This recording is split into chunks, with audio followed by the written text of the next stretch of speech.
Rybydd, pidwch ail-greu unrhyw beth chi'n gweld ar y raglen yma. Heblaw am hwn. Dyma'r unig beth allwch chi drio wneud adref. Chi wastad yn credu beth chi'n ei weld. Beth am dricio llygad eich ffrindiau chi? Dyma thwm y trop. Tegan a gath ei ddyfeisio bron i 200 mlynedd yn ôl.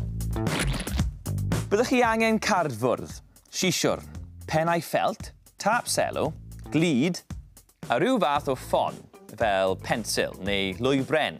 Fi'n defnyddio skewer kebab. Defnyddiwch y tap selo i wneud 2 gylch ar y cardfwrdd gwyn, ac ewch o'i hamgylch gyda ffensil. Wedyn, torrwch nhw mas.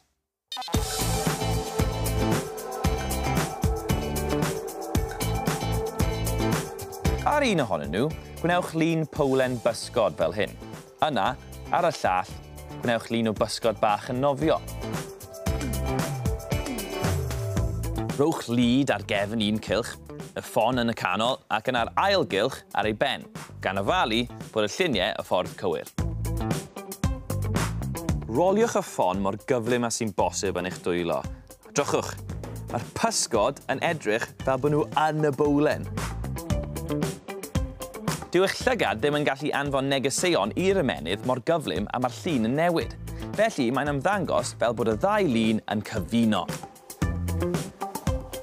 A gallwch fod yn fwy creadigol hefyd. Beth am logo, boom!